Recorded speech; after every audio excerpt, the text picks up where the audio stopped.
and welcome back to Derailed. This is the Big 10. This is episode 10. Let's get some woos in the chat, boys. Woo, woo, woo, woo, woo. All right. I can tell the hype level is really high today. My name is Greg, and today I'm here with my special friends, Harry and Aadharsh. Special friends? Boys, give me your best animal mating call.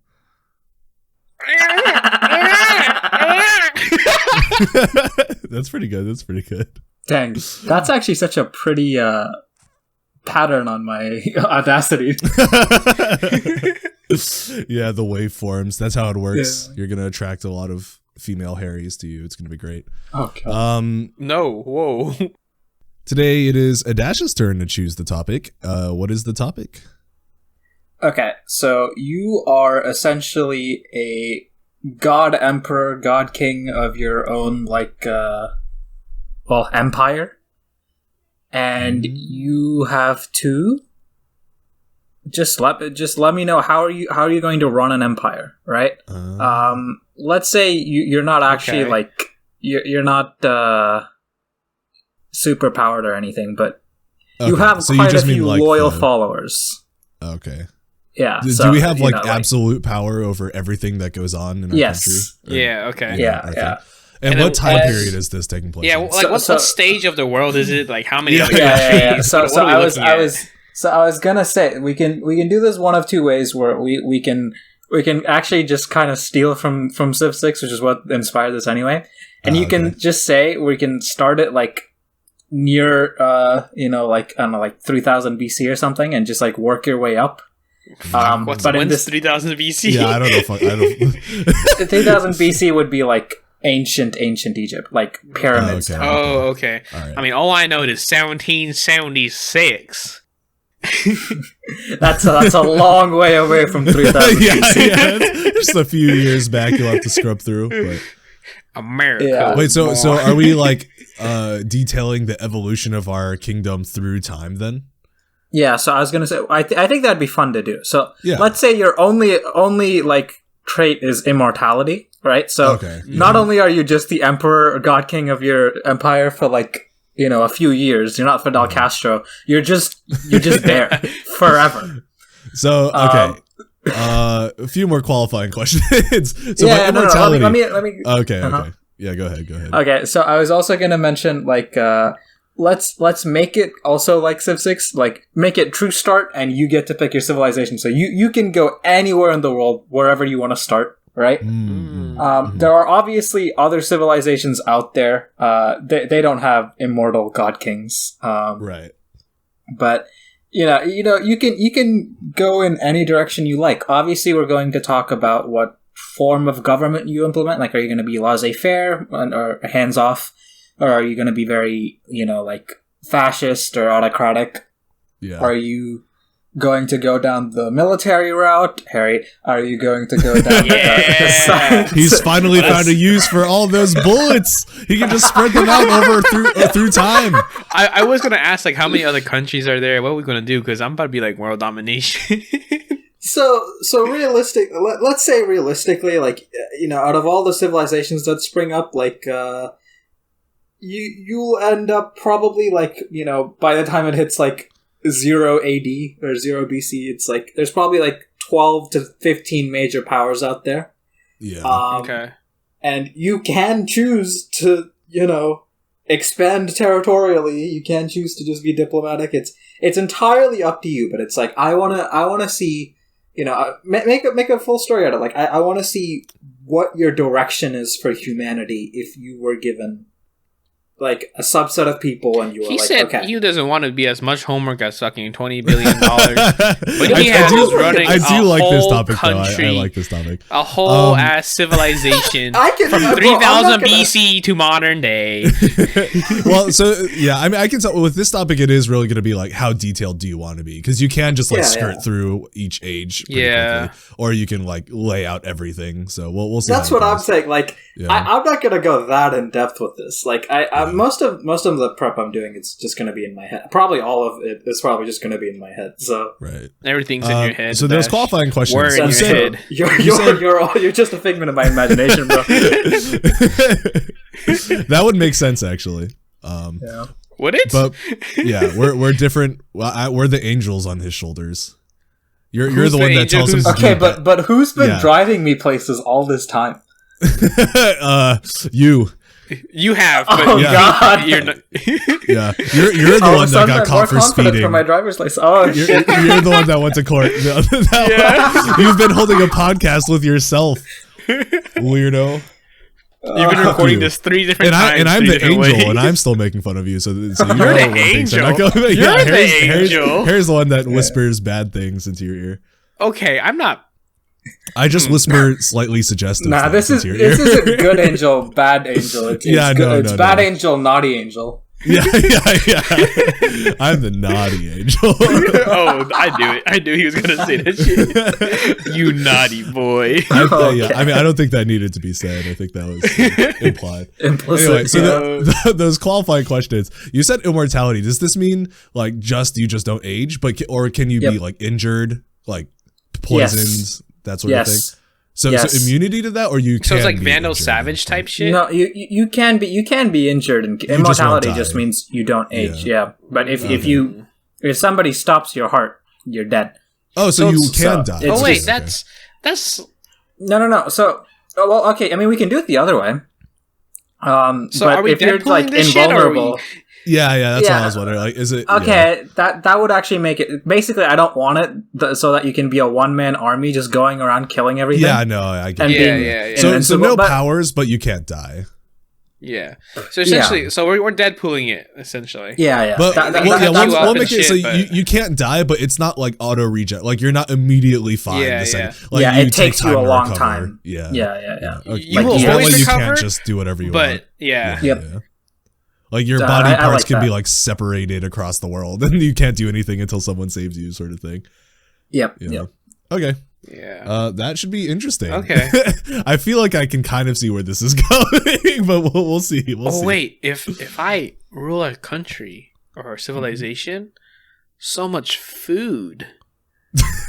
Yeah. You do get to hold banquets if you want. Like that's an option.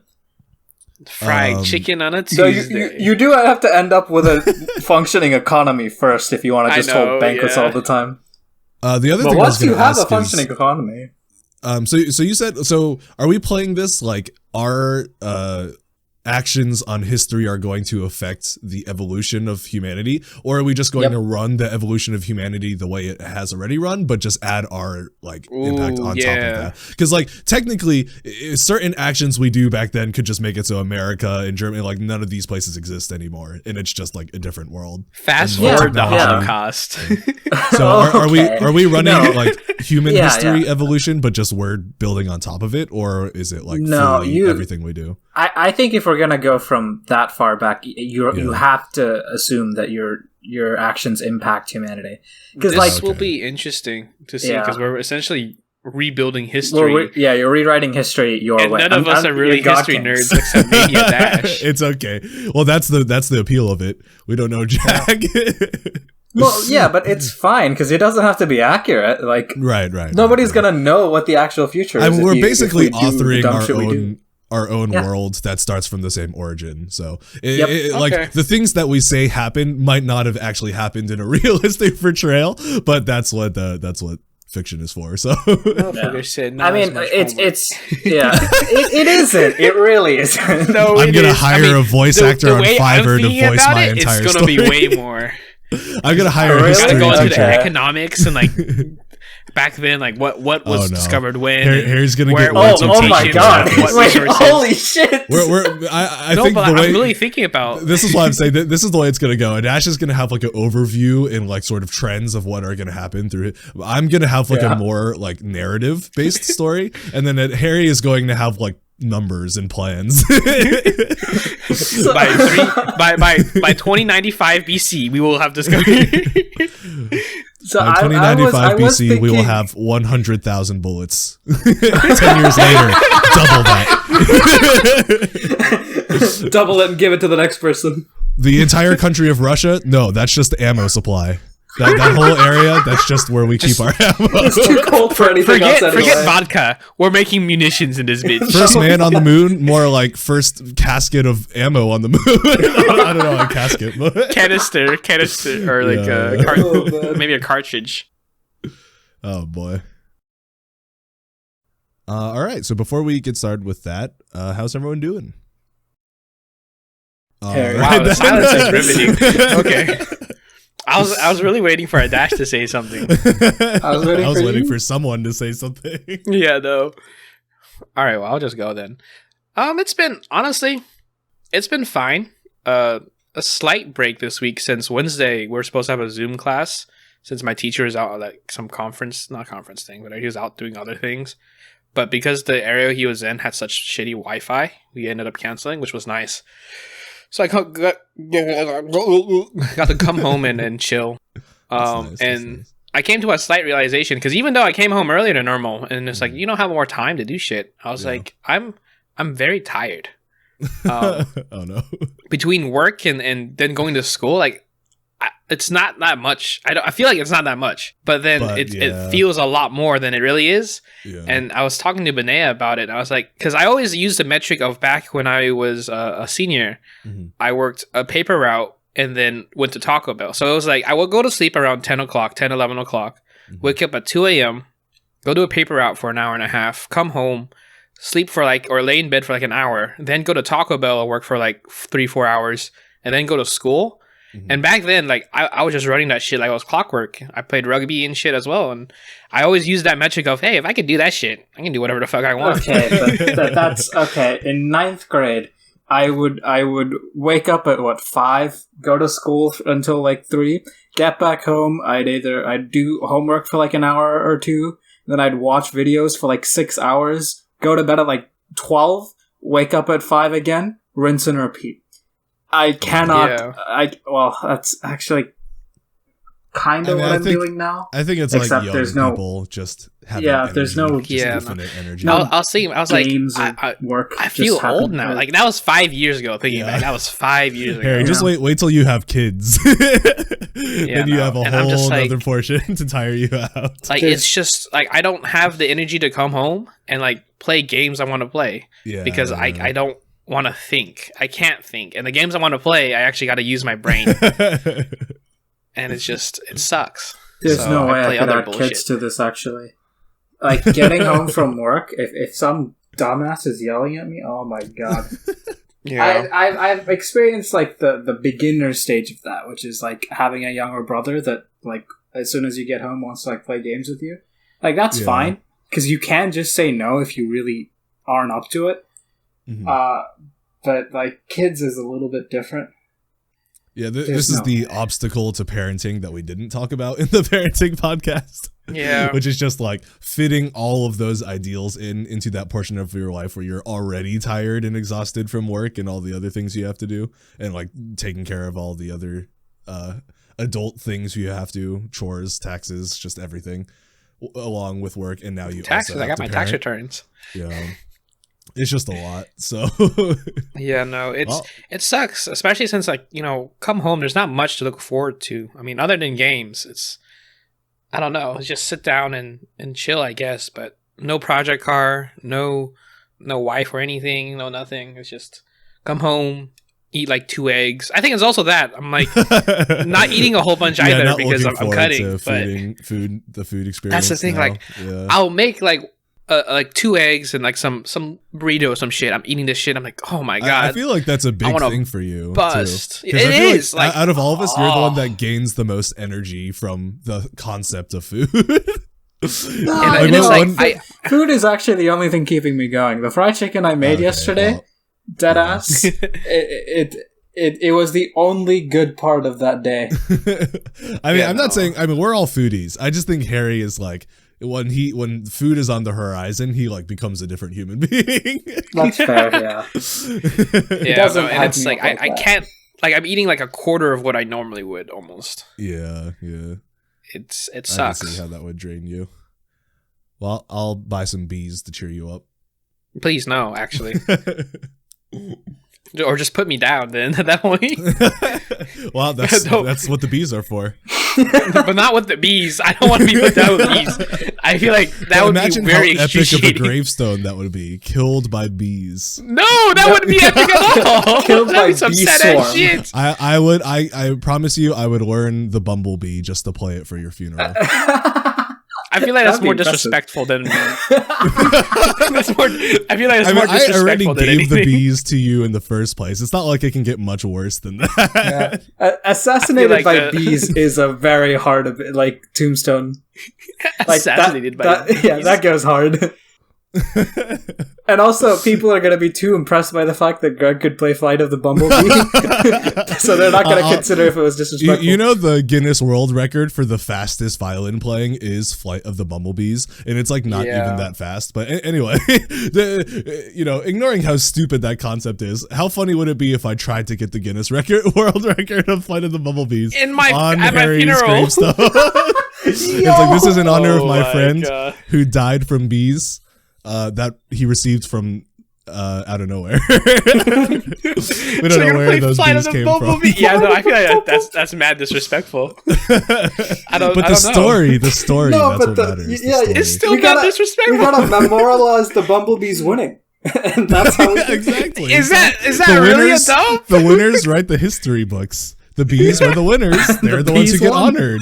Yeah, they died too. It's in not the for you. process. Why was that a? Why? What? Is that really a win though? What did they win though? The bees died The as war. well, but they won. Yeah. So. War against who? You. Why is it against me?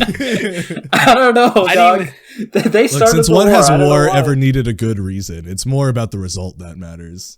That's You're not, true. You're not but, thinking about this politically, Harry. but these are bees, not humans. Speaking of think about- brutal and completely unnecessary wars, should we get into the topic? yeah, we should. Okay.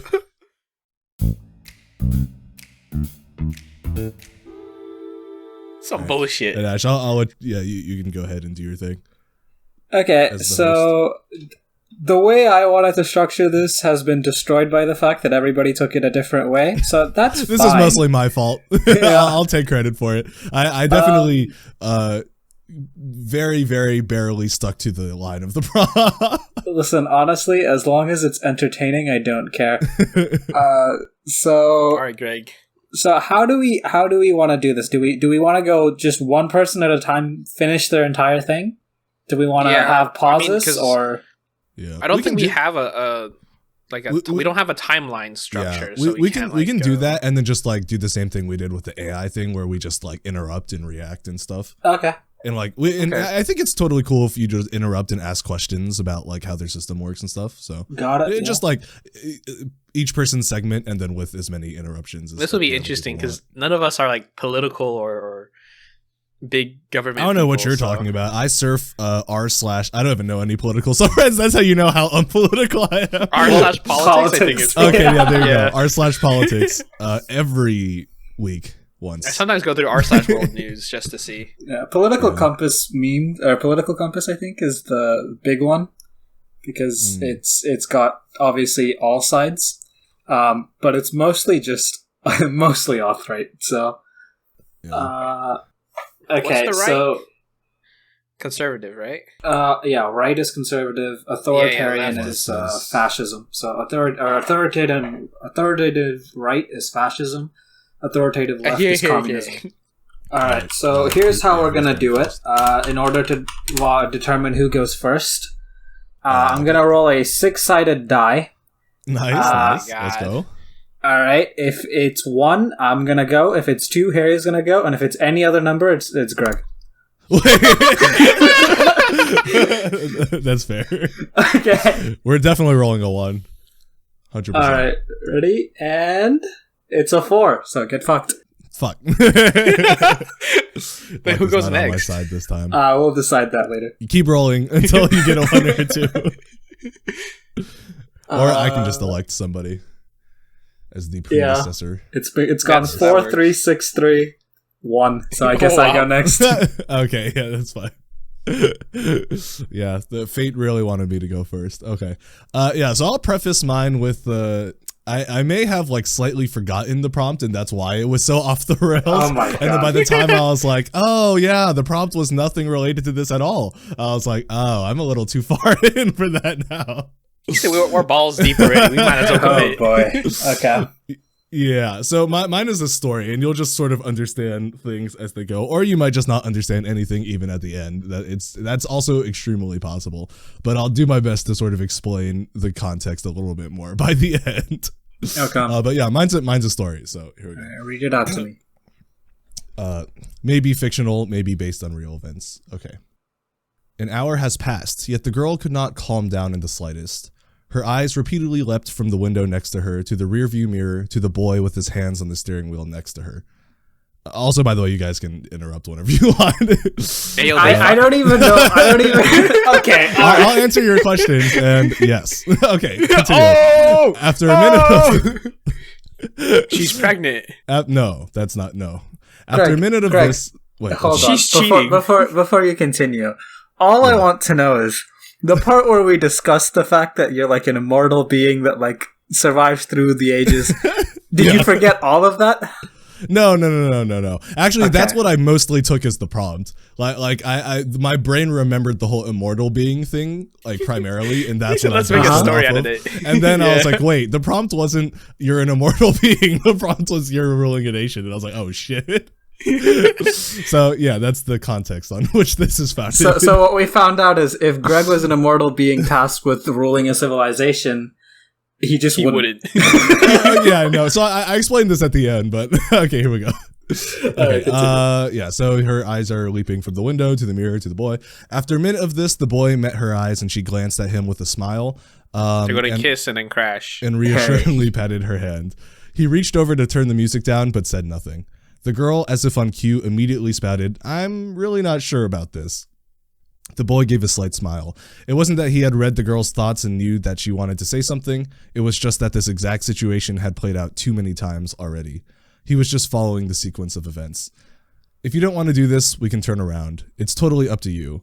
Actually, if you're feeling this much pressure already, maybe it'd be better if we just went back, he said mechanically, already running her next lines in his head. Okay, just hear me out. Okay. Sorry. She took a deep, shuddering breath and shook her head. No, I trust you. I want this, but are you sure it's not a cult? Poor girl, you're making a mistake. Are you sure it's not a cult? He immediately replied, it doesn't go by any label except the gadabouts. You can call it whatever you want. Some people call it a cult. She bit her lip. Even if it is a cult, I trust you. After saying this, she became silent again, and the boy turned the music back up. This was the end of the interaction loop, and now the girl would look out the window, notice how dark it was getting and how empty the roads were, and start getting fidgety again. In this brief moment of respite, the boy checked his phone to see how far they were from their destination. In the exact same moment, he received a text, causing his text ringtone, a belch sound, to ring out. The girl initially smiled at the sound, but then tensed up. I spit out my water almost. The girl initially smiled at the sound, but then tensed up. Is that him? The guy peered at the text notification, which read, "Everything good?" The sender was a contact named The Guy in his phone. Yeah, that's him. He's just asking if things are okay. Can you text him back for me? The girl took his phone and stared at the message in a daze. The boy thought for a second and then told her to reply with, yep. When he was met with silence, he laughed and said, Brooke, is everything okay? She looked back at him with a confused expression. What did you say? He shook his head. This had been and would continue to be a long car ride. A few more hours later, the two finally arrived at their destination. As they got out of the car, Brooke asked the boy, are you sure they'll let me in, Connor? I don't have to pay any money or complete any tasks, right? Connor rolled his eyes. He couldn't blame her for being nervous, but she had asked him this question several times already. No, you don't have to bring or do anything. Once we get in, all you have to do is kill and sacrifice me and they'll let you join. She stopped in her tracks with fright. Pause. Okay, now don't pause. Continue.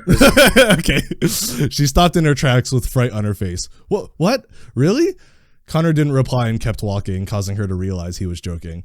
However, she was too anxious to get mad, so she just caught up with him without saying anything.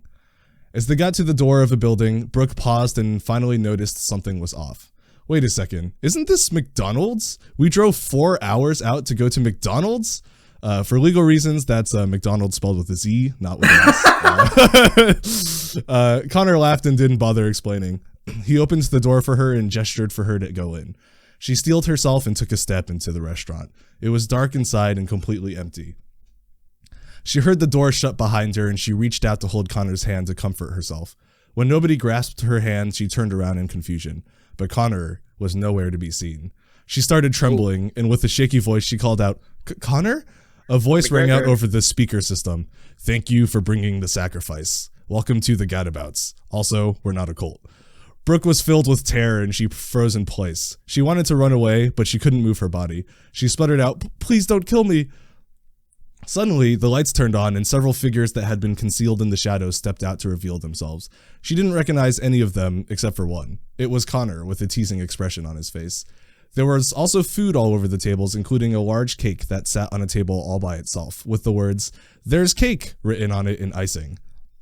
She quickly realized she had been pranked. Were you high when you wrote this? What is going on? She quickly realized she had been pranked, but was filled with confusion as to what was happening, until the figures all pulled out little confetti poppers and shot confetti everywhere, yelling, "Congratulations!" Somebody blew a party blower, and all the people gathered looked at her expectantly, their own faces filled with excitement. Brooke, however, was still frozen, now mostly out of confusion. One of the strangers spoke up after a few seconds. Maybe do it again?" Everyone else nodded and agreed and yelled, "Congratulations!" again, grabbing some confetti off the floor to throw again. The same person with the party blower blew again. Brooke still didn't react. Instead, after a few more moments of awkward silence, everybody heard the door to the bathroom open. A young Asian man with long black hair walked out and then froze when he saw Brooke. Then he glared at the people across from her. "Did you guys seriously do it without me?" One of the people shrugged. "She came in while you were in the bathroom. There was nothing we could have done." The Asian man cursed under his breath, but adopted a warm smile and walked over to Brooke. "Welcome to the Gadabouts. I'm the dude that started all of this. You can call me whatever you want." He held out his hand for a handshake. Brooke stared at him without moving. Connor I'm rushed gonna over call to her you Dickface. How about that? Connor rushed over to her and patted her back gently. "Brooke, Her you bank? good?" Her back. Gently. Finally, Brooke seemed to wake up and look at Connor, then back at the Asian man. Sorry. Hi. What did you say?" The Asian man looked baffled. Welcome to the Gadabouts?" She took his hand and shook it violently. "Thank you." Gadabouts? Connor, sure you weren't high? Connor whispered something in her ear, causing her to turn red as she hastily let go and yelped, "Oh, it's an honor to meet you, sir." The Asian man looked at Connor with confusion. "What's going on here?" Connor helplessly shook his head. Just give her some time to calm down. It was only after several minutes and a slice of cake that Brooke was finally able to calm down. Connor introduced her to all the people there and left her to chat with the Asian man, whose name she still didn't know. "Do you do this for every new person who joins?" Brooke asked curiously. The Asian man laughed. "Definitely not. We set this up because we were bored. This was more for us than it was for you." He grimaced. Well, I didn't actually get to see your reaction. Brooke laughed. "I still don't really know what the Gadabouts do. All Connor told me is that you guys represent true freedom." The Asian man shrugged. "We don't represent anything. We don't really do any collective things either unless we feel like it. Besides our core rules, you can do anything you want." He noticed her inquisitive expression and continued. "The rules are simple. There are always 50 members of the Gadabouts. Only when one dies does a new one get chosen, by me, though people can request to join and members can request for others to be accepted." Brooke nodded. Connor had told her about this, and it was because of him that she had the opportunity to join. The Asian man swiped some hair out from in front of his eyes. "Each member of the Gadabouts gets a certain amount of money a year, depending on our current budget. Right now, that amount is $200,000. You can do whatever you want with this money, and the only requirement is that you keep track of the things you purchase and report them at the end of the year. Of course, if you break that requirement, you won't be exiled or anything like that. You'll continue getting the money every year." Brooke's eyes widened. She had many questions, but this deal seemed too good to be true. Even the one rule that existed could be broken without consequences. She waited for him to continue, but he gave her a knowing grin. "That's it. That's all there is to it. If you want, you can leave and never concern yourself with the rest of the Gadabouts or me ever again, but still receive the money. That's why you only see about 10 people here. The rest are all out doing their own thing." Connor walked over. "Isn't it great? I told you it would be fine." He nodded to the Asian man. "Thanks for letting Brooke join." The Asian man smiled mysteriously. Don't thank me yet. I'm basically sponsoring your life. All this guarantees is more opportunity. Whether you actually end up happy or not is all you. Just like this party, it's not for you, it's for me. I just want to see how things turn out. Deadass, if you're given $200,000 a year, you can't find a way to make yourself happy. Yeah, that's... Shit, Greg, you wanna sponsor me? Brooke was shocked. I'm not sure Greg's making $200K a year yet. Are you really that bored? The Asian man looked away from her, his eyes seeming to peer far away in the distance. I've been doing this for a long, long time. At this point, any meaning the gadabouts derive in their lives gives my life meaning. Brooke considered this for a second before responding. But if you spend so much time and money to watch others live their lives, won't you be incapable of living your own? Isn't it a waste of your own time? The Asian man and Connor both laughed. The Asian man replied, when you have all the time in the world, there's no such thing as wasting time. That's the end of the story. Okay. Bro just wrote a submission into a fucking essay contest. Bro is making like some fire one-shots. So, facts. let me explain what this is about. So the Gadabouts is basically... it's an organization that I would have created around the time that you said this started. And then there's no real point to the organization. It exists for 5 reasons, basically. The first one is I didn't want to change the course of history because I wanted like reality to play out the same way it has in our reality. Because like I have a lot of attachments to this version of reality. So I wouldn't want to risk changing anything that could possibly throw that off. The second thing is I'd eventually obviously get bored after living for so long, so I think this would be a good way to like... Before you continue, be honest with me. Yeah. How likely would that scenario... How likely would you have been to keep that first rule if I had guaranteed that no matter what you do, anime is still a thing? It would definitely be significantly less.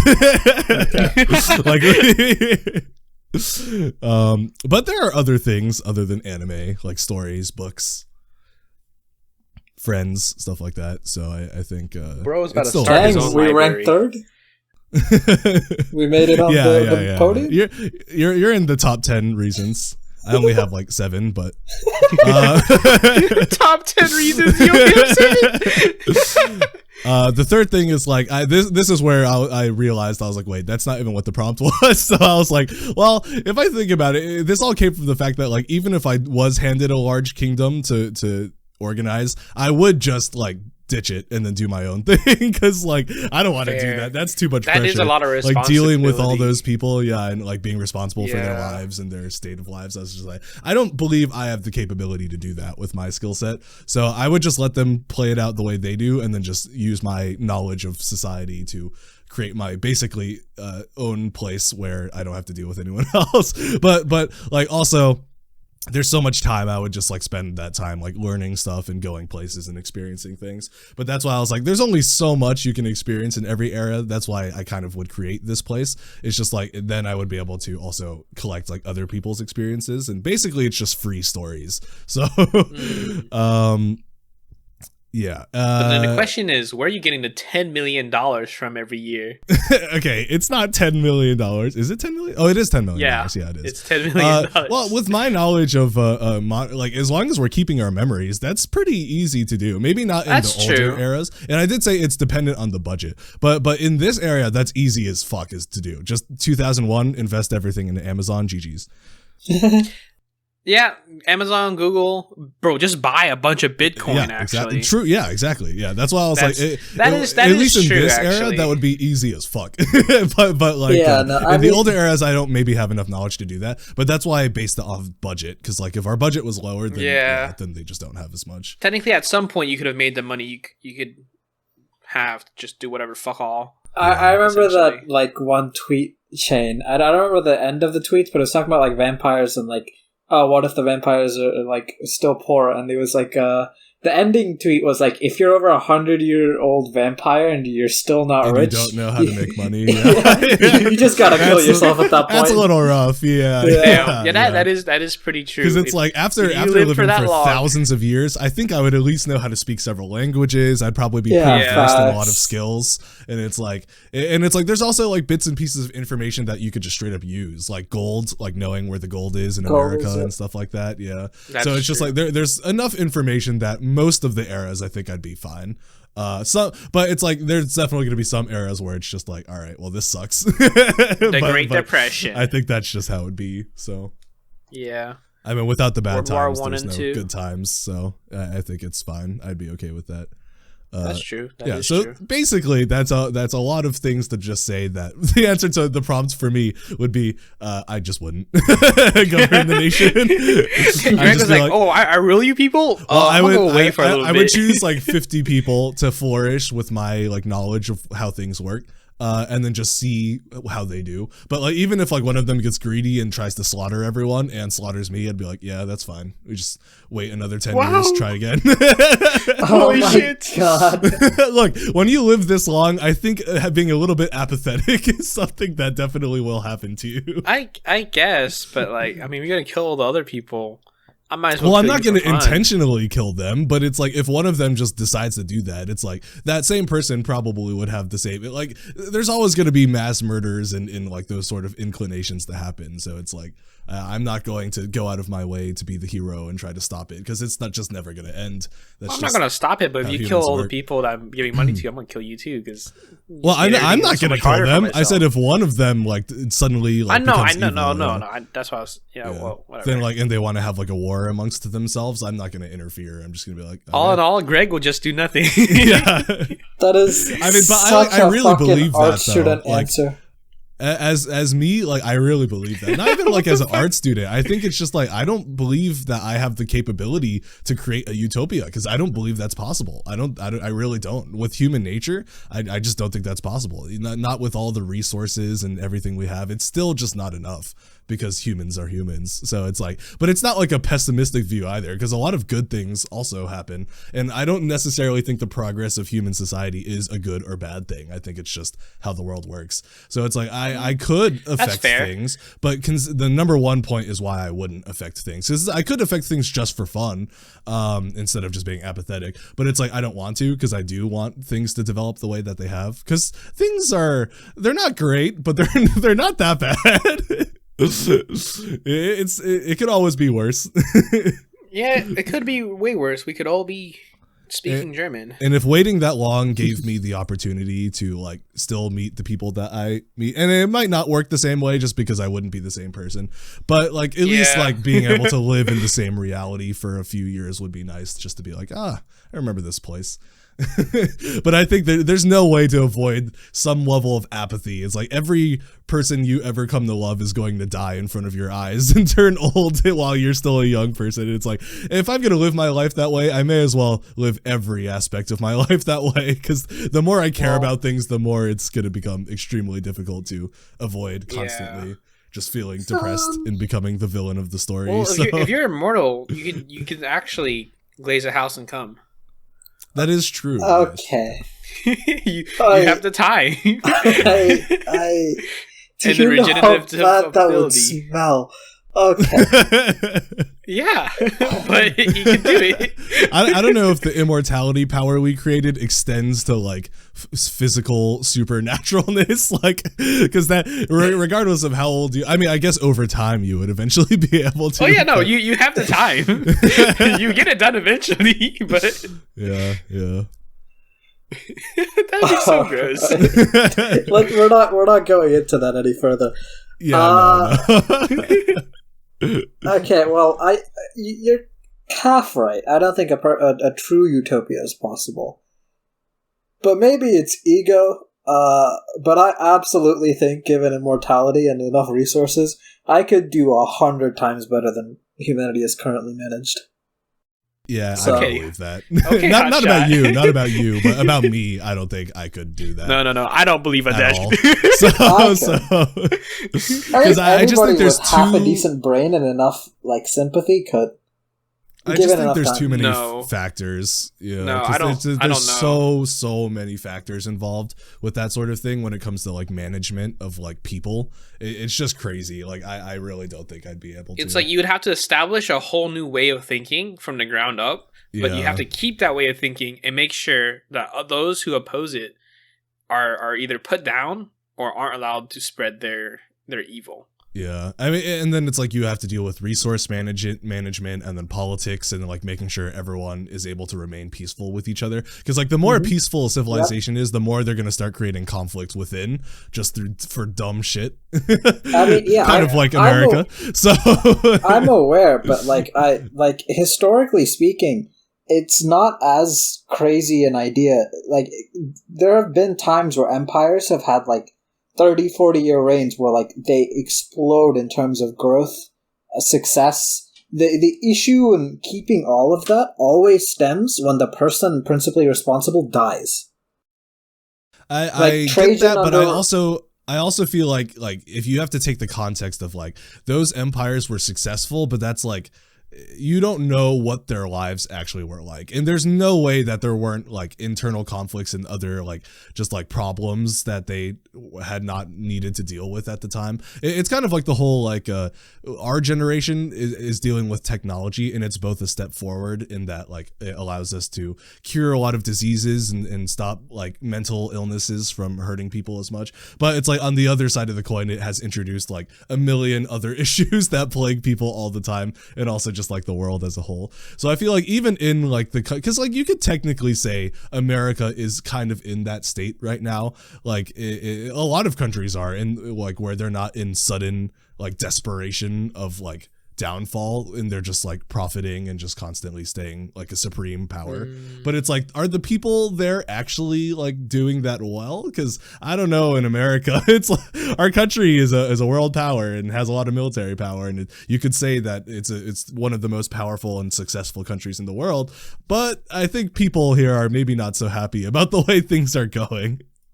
Yeah, true, but and then that's like slavery, and then like again in decline. Sexism, genderism, all yeah, these, I mean, like, I'm not saying like I would have fixed everything by now, but if you actually like if you had a society that was consistently progressing forward, like, but it wasn't like how do I say? Okay, I think I'd have to like really get into it in order to explain my line of thinking here. So I guess I can start. So introduce your utopia. Yeah. All right. So utopias, of course, don't get built immediately. So it's of course going to start rough because we're starting like back in the day, when like humanity has just discovered irrigation and how to like farm, so they're not hunter gatherers anymore. So yeah, we're irrigating these balls in your mouth. So I'm gonna start in India. Because, well, that is where I that is my origins. Going back to your roots. Interesting. Yeah. This is new information for the podcast. Ethnicity reveal? Indian? Ethnicity reveal? Aadharsh is Indian? And, B, because strategically, it's actually a pretty good choice. Now, in India, I'd specifically choose the east of India, near the Bangladesh border. So, I essentially I have this like kind of broken down into eras and like what I'd like to accomplish in each era. And in the classical era, I want to essentially grow 3 cities. And each city is going to have a different like focus, and this comes from like the pillars of like human progress that I evaluate. So Civ 6 actually does a decent job of getting most of them, I think. Because the first one is culture. Most in history, people and empires are in general defined by their borders, but also their culture. What was the things they worshipped? What were the things they ate? They liked to do in their free time? Were they militaristic? Were they science focused? So culture is important to develop, and like not all cultures are built the same. Areas that have high levels of like cross-pollination tend to have a more developed and identifiable culture. Then there's science, obviously, is just progress. And then there is food supply, or just food in general, along with population. Those go hand in hand. The bigger civilization is, the more food they need. The more food a civilization has, the bigger they can grow. And also, two more things. There's military strength. This one's very self-explanatory. And influence. So how they perform on a global stage when dealing with other civilizations. So the main thing is, since I'm starting off in the classical era, or not like the ancient era, there's like communication isn't really a thing in the first place. And even if it was, I wouldn't really want it to be. I'd want my people to develop their own sense of culture and their own identity first, before you go out and meet other people. Because in general, what happens when you have civilizations interact with each other is either A, the one with higher military strength just wins, or B, the one with the more a more strong sense of culture just wins in the end, because the other people that they meet adopt their culture. So in the beginning, it's a fairly isolated bunch of people, and I want 3 cities so that I can try to hit most of these pillars of civilization. So the first one, I will found the city on the coast, and it will be near the India-Bangladesh border, essentially. There's quite a few uses for this. So first of all, coastland, it's pretty fertile.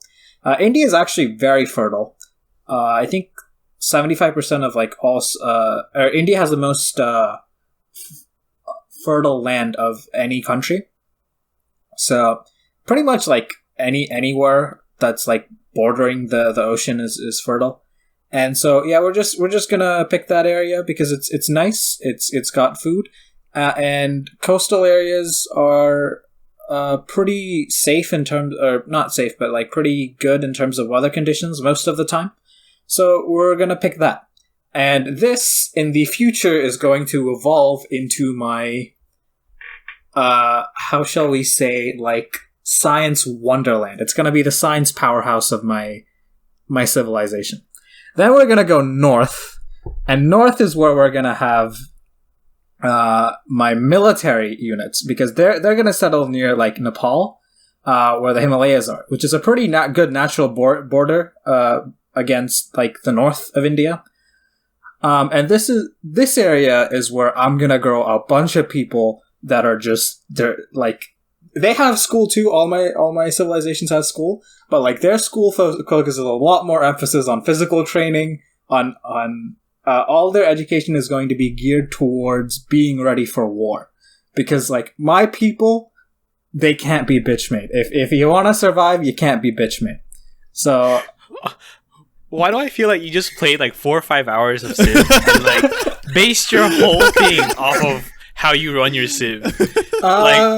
Literally from the beginning. Well, the prompt was inspired by Civilization. This literally is just playing Civ. I actually haven't touched it since before the podcast, or before the topic, but yeah, I guess it's pretty Civ inspired. But I mean, I think it all makes sense.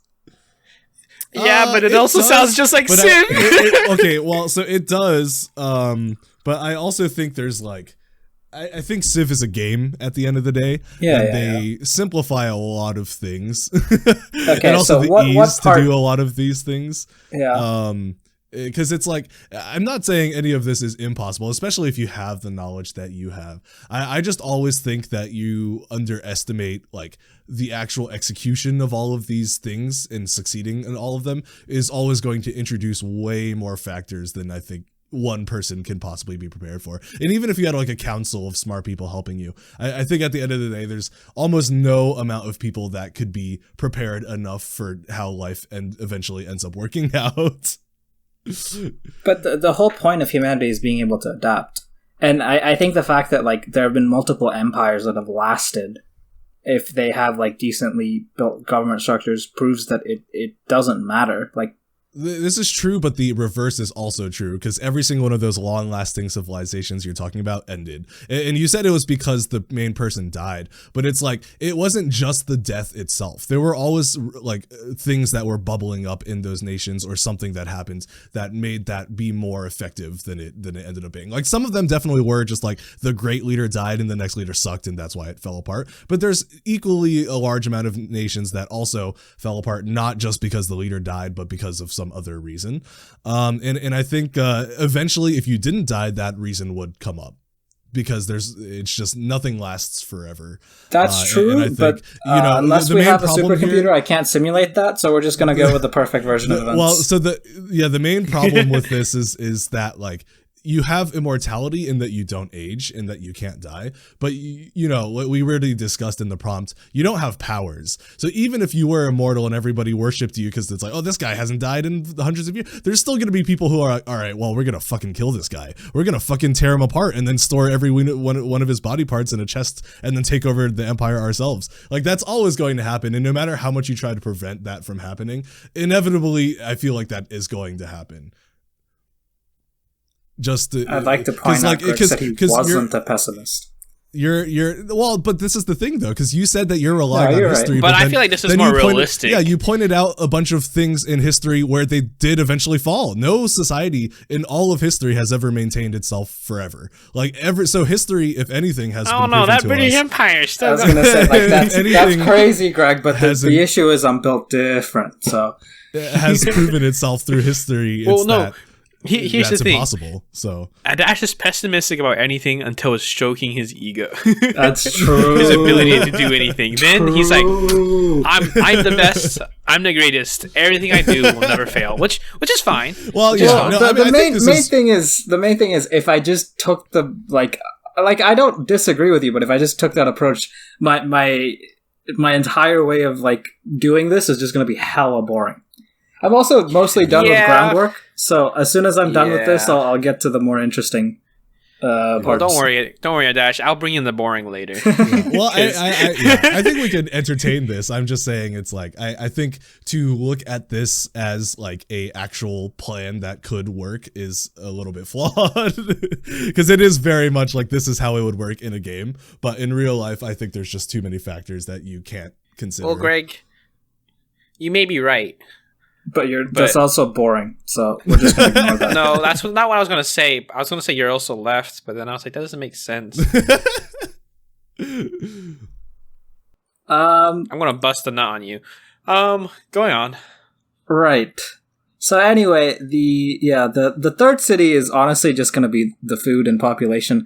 I need a big population, so they're gonna... It's Civ. No. So I'd also make this more industrialized as a city with an industrial complex.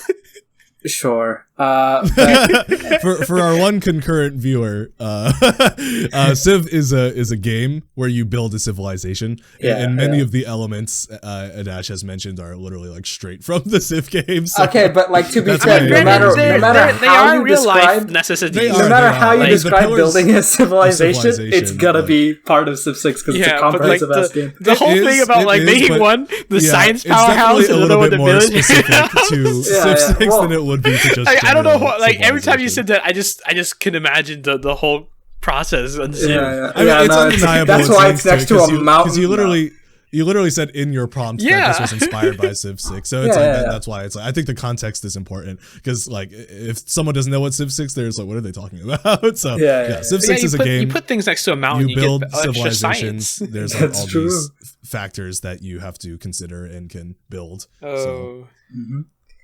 Yeah. So where was I? Yeah. So the thing I would do is I would essentially have like in my first city, like near the coast, I would have the big, like the important scientists like live there, and then in the other like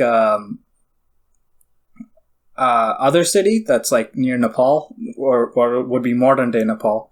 That's where I'll have like my big generals, and since the bulk of my population is going to be based off like one city somewhere else, what they're going to be really good at is they're going to be generating people, and the people that are like really good at fighting and stuff move to the city up north, and the people that are like really smart end up emigrating to the other city. So it's like the people that grow up there, it's like their dream is, to if they're smart, they want to go to the coast city, they want to become a important scientist, and they get the money and rewards associated with that. And if they're not that smart but they're strong, then they go up north to where I am slowly but surely building an army. And so this is, generally how it's going to go. I'm also going to ensure, like, there's, proper, routes generated between... Oh, fuck. You're going to say this is Civ 6 again. I'm going to ensure... You're going to make trade routes? Yeah, sure. But I'm going to make roads between all of them. So, again, cross-pollination of ideas. So you want all parts of your empire to be in contact with each other. So I want to make sure there's roads so people can just get from point A to point B easily. And also so that say the people in the people in my science city are of course going to hit the Bronze Age first. So then I need all those weapons delivered to my people up north. And then, so after that, say that goes on for a couple centuries, right? And then boom, what's this? We have invented ships that can sail. Oh man. Actually, you know what? I'm gonna ignore that. So the people from Kathmandu are that. I was gonna do that, but then I was looking at the world map. It'd honestly be just simpler to go by land. So here's what we're gonna do. My people in Nepal. They're gonna go forward. I'm gonna have some wait. Trained, I'd like to believe that in this canon, Aadharsh helped his people invent ships, and they're like, "All right, great one. What do we do with these ships?" And Aadharsh is like, "Yeah, you know what? I've changed my mind. Just don't throw them away." Hope for now, actually. Yeah.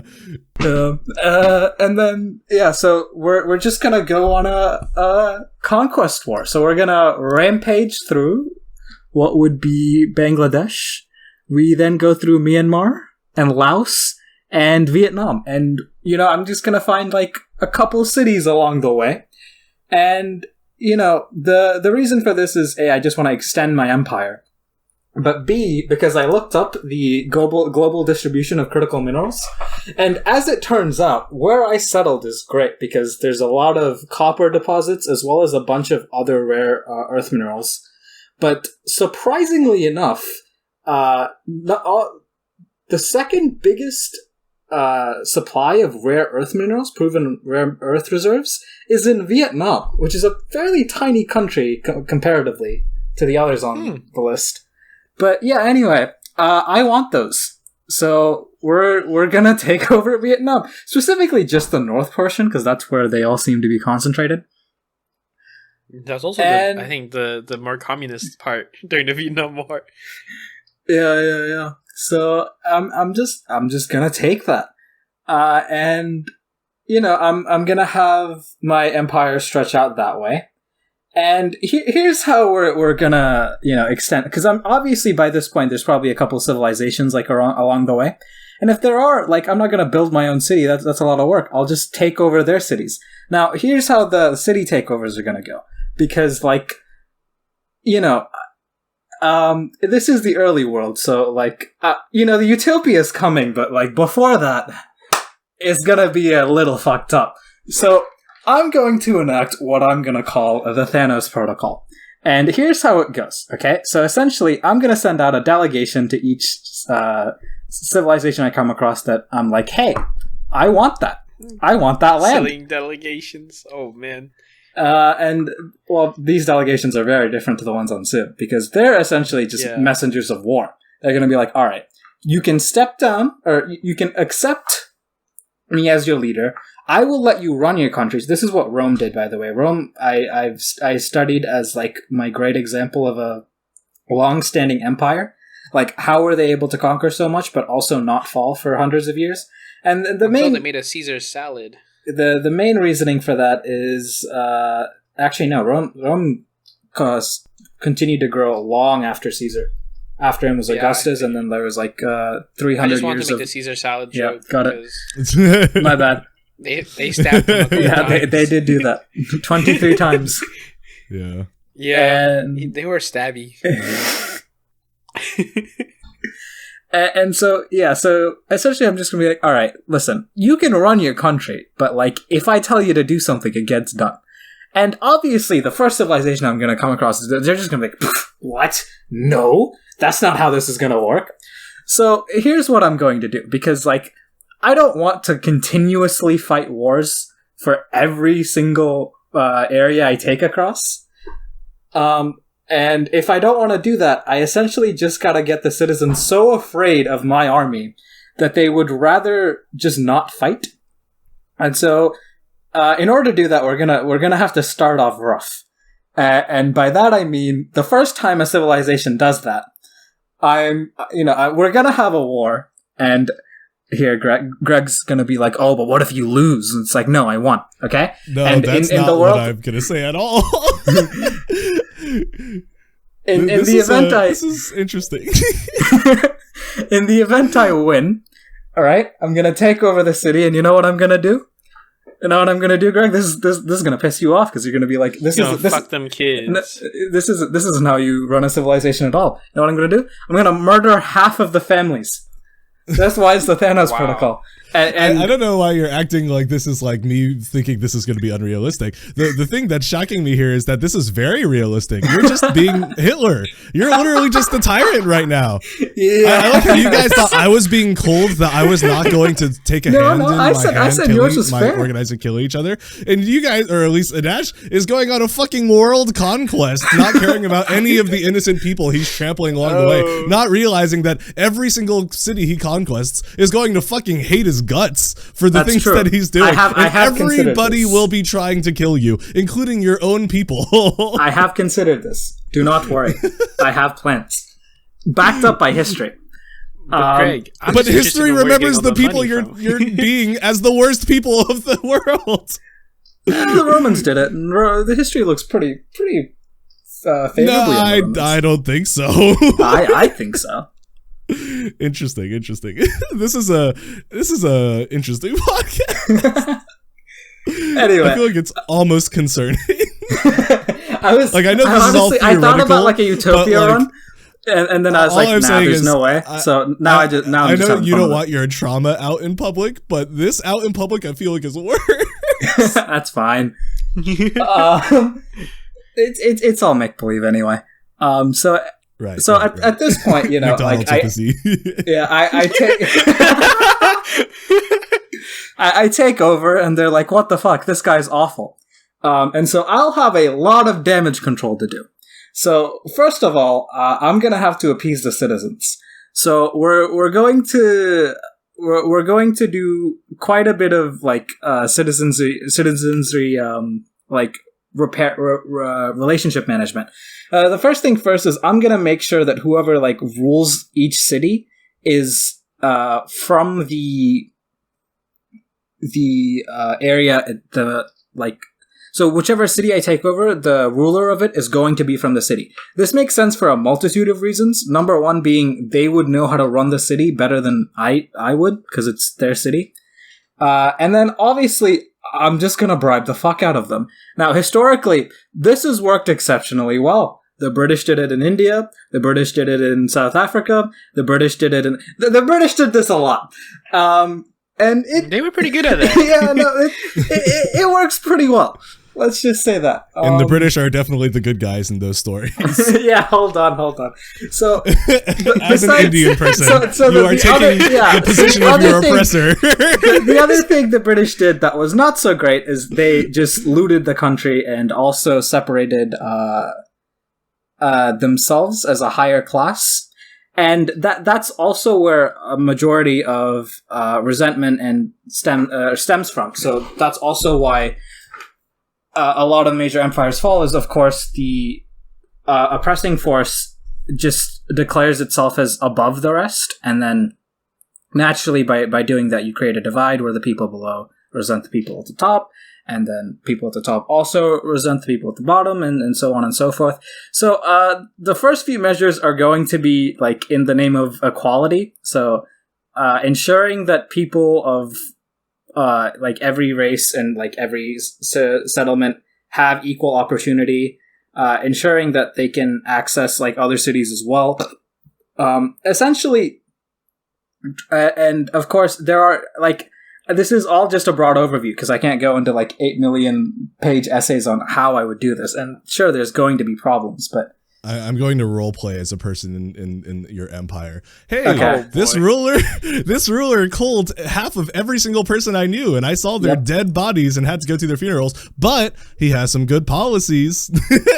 No, you know what you're gonna say, but you're getting fed every day.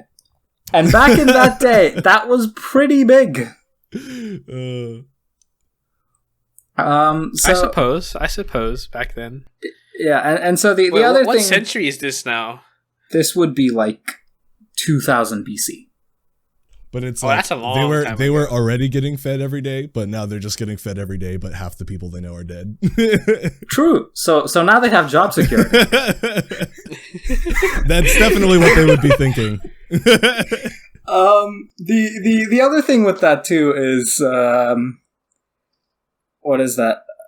Right. So I also actually forgot this part, but I would also, in my main cities, I'd also make sure to hold festivals often, like at least 2 big ones every year, because festivals are like it's part of identity, and B, pretty important in keeping the general citizenry happy.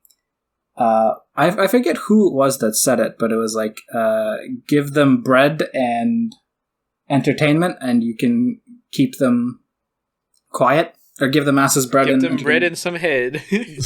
Basically. Prostitution would be legal since day one. You already know. And so anyway, so I assume the first like 100 years of this is going to be pretty problematic. But honestly, like, I'm pretty sure after the first few like older people that like remember all of this die, it won't be so bad. You know? They might like spread their hatred, but if all their children know is like a fair land where they're getting opportunities, they're not constantly starving, it's like most people don't tend to go to war unless they have like they're struggling to the point where they consider like death not that much worse than their current life. So if I can actually implement policies that keep them fed, keep them entertained, and keep them employed, I'm actually pretty confident. Like, just based on all the like history I have studied, pretty confident there would not be revolts. Greg disagrees, but I 100% that's okay. disagree. That's okay. You realize, like, when people are content, that's like when most they start to like study the history and stuff. Like when they don't have to fight in wars all the time. It's like, I'm not gonna say wars are necessarily good, but like conflict and stuff have definitely like orient people's attentions and goals and stuff like that. If you take that all away by solving all their problems for them, the only way you're going to avoid them forgetting about the fact that you massacred several civilizations is that you erase the history, which you could do, but once again, you're kind of following down the footsteps of the most like hated tyrants of all history. There's no way they're not going to have problems to solve, Greg. This is like 2000 BCE. They still gotta till the fields. Like, everyone still has jobs. But it's like you said, it's like just being able to eat is enough for all of these people. Like, it's once you get past it's enough to keep them pacified. There's a big difference. There's a huge most of your you're comparing it to current modern day, where you can go to like a majority of people have like access to a wealth of entertainment whenever they want. That's not how it worked back in the day. But like they had their own equivalencies. They had entertainment. They had like the Colosseum and artists and singers and all yeah. these And things. if you look at all of those places, all of them that were given food, that were given entertainment, did not revolt, even though like they had like city, they were sieged as a city or whatever. But they were also not being ruled by fear and had half of their population cold. But they did. That's what I'm saying. That's the part you're missing. There were cities that were like sieged by other civilizations. They were taken over by force with massacres. But if the people that are invading then like did a decent job at governing, they did not revolt. It's the ones that were starved of food. It's the ones that were discriminated against. I don't think that's every example. I don't think that's a 100% hit rate. That's how it works every single time. I think that worked in some cases, but I think in some cases that definitely did not work. And I'm telling you, the hit rate is much higher than the miss rate.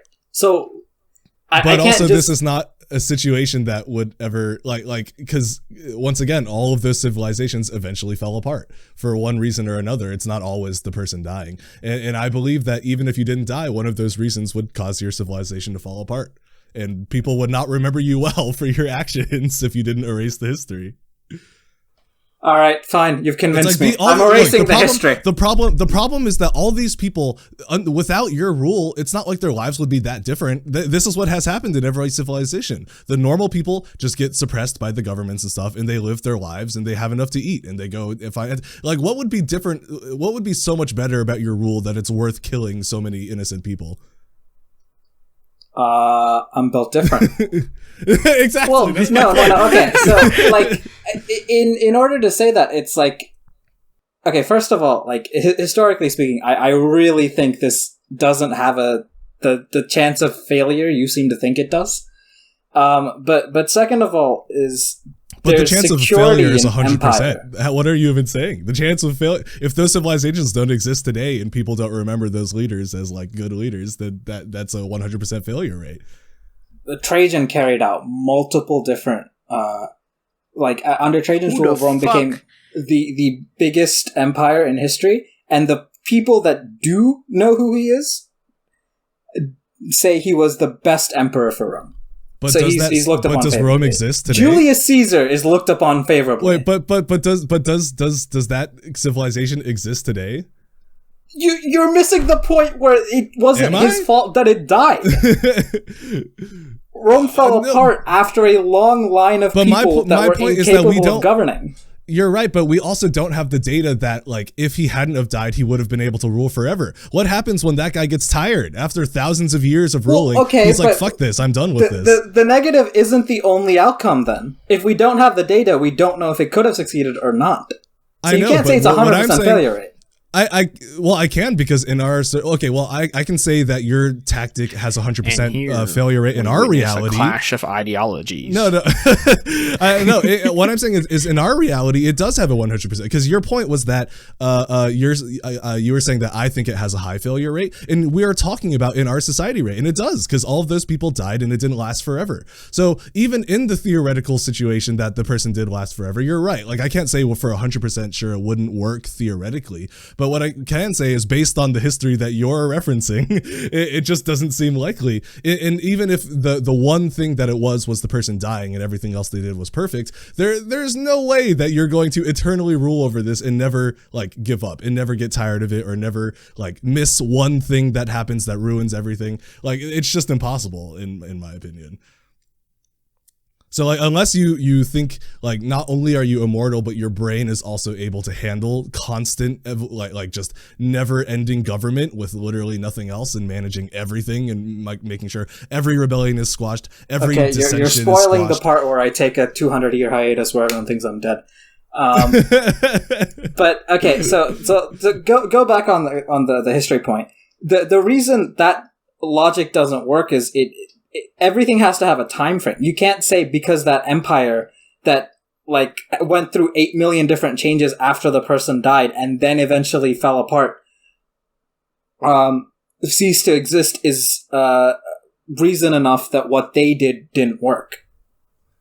That's not what I'm saying, though. I'm saying all we have data-wise for that history is that what they did worked until they died, which is like, yeah, that's fine, but that does not equal what they did works forever. That's what I'm saying. Because the way you're portraying it is like what they did is a fix, and it's like it worked until they died, and yeah, you could say any number of reasons, but like at the end of the day, that doesn't confirm that the answer or what they did was like the perfect method, or else like, you know. Well, there's no perfect method, sure. But okay, here's the thing: is I don't plan to rule forever, and it doesn't need to work forever. It just needs to work until I get to where I want to be, which is a civilization where people are what we could have currently achieved if humanity wasn't too greedy, which is we have enough food for everyone to be fed in the world, and we have enough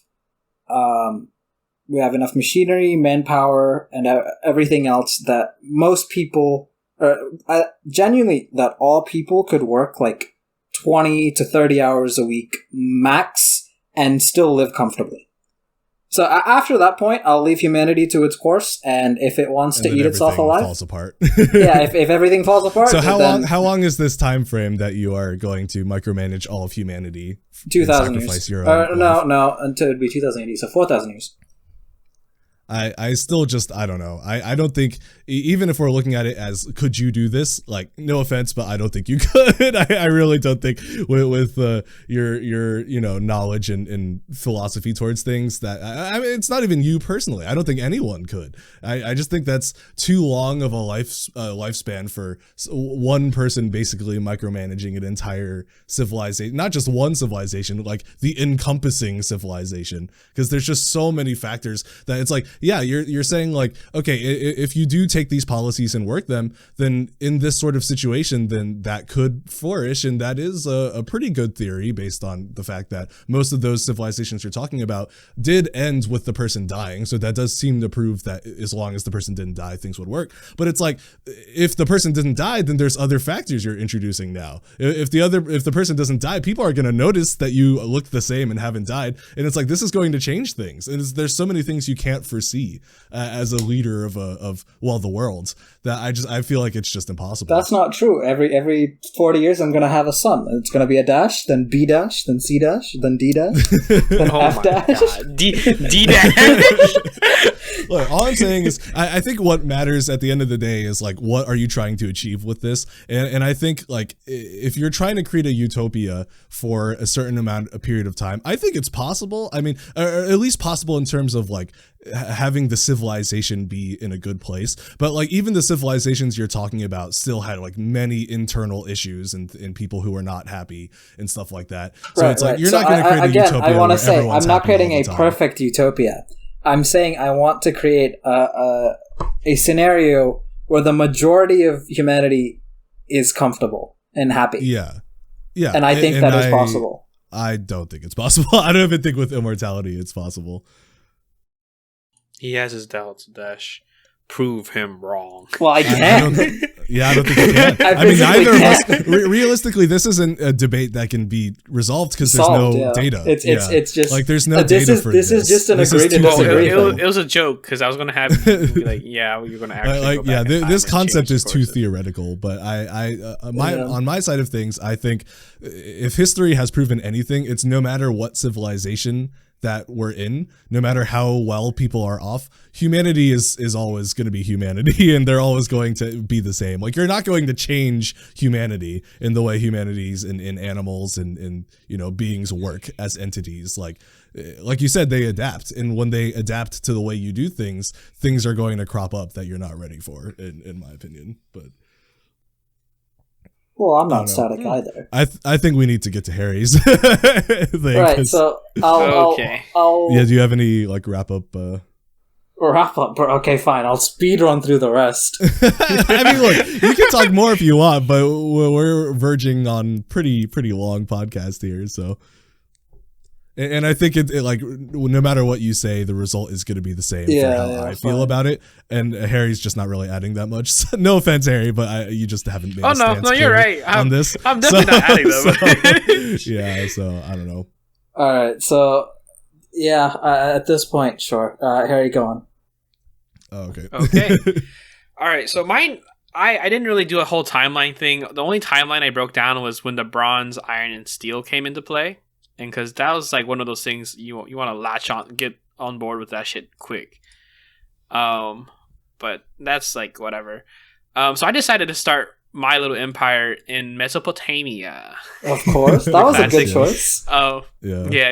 You learn about it all the time, which is I don't actually know perfectly where it is, but it's just somewhere in Iraq apparently. Yes. And so I'm like, okay, that's fine. And so I have a little map of it. My overall like conquest idea. I guess so. We'll talk about that real quick. I broke it down. I have a government, societal, education, thoughts on banking, and then conquering lands, and a religion. We'll get to religion last. So with the conquering lands, my idea was I don't want to rule the world. That's too much. That's a lot. Facts. And then you have a lot of bullshit to handle with that. So my idea was I would take most of Iraq, the top of Egypt, like that.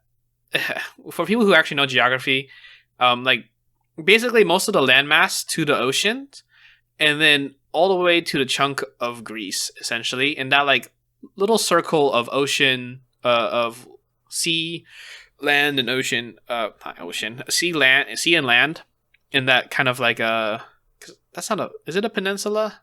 Which part are you referencing? What would you? No, never mind. That chunk of land and shit. I'll take that, and that'll be my whatever country the fuck I'm gonna call it, right? Yeah. Wait. So wait. Where does your border, like your extend from? I don't really want all of Egypt because I feel like most of Egypt is just bullshit. Desert, yeah. Yeah, I just want that green ship by the delta. Got it.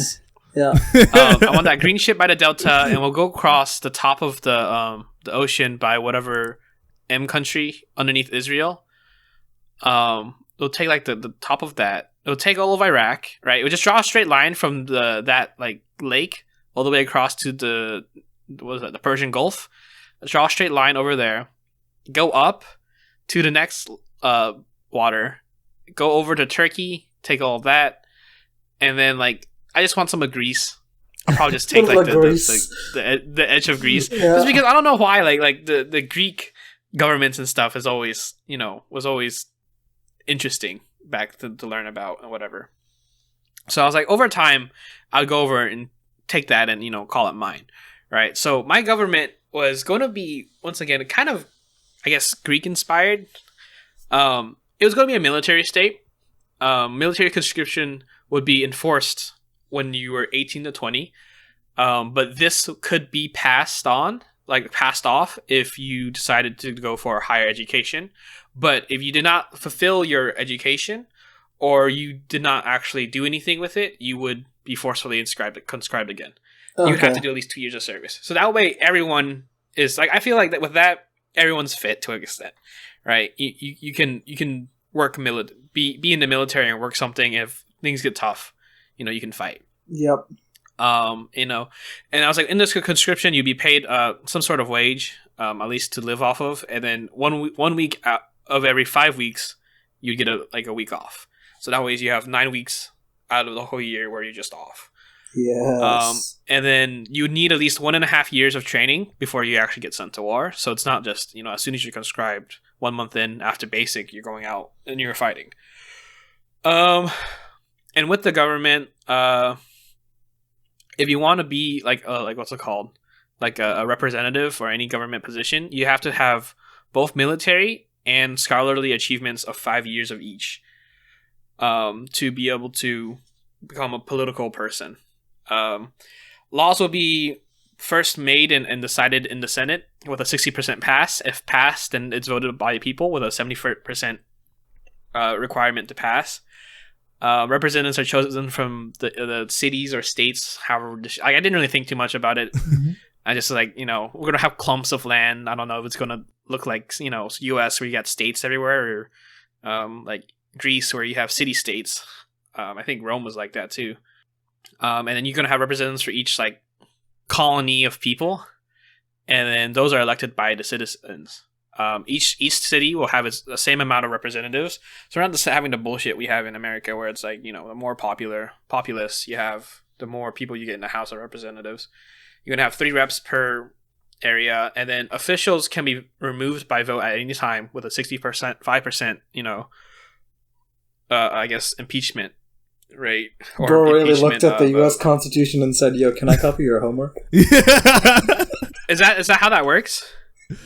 I don't think like the numbers are exactly the same, but you are taking a lot of like concepts. And, I think it actually is 66% for it might be US. Well, it wouldn't be. I mean, it's a good number. Wrong? It makes sense. I'm not taking it off of a game.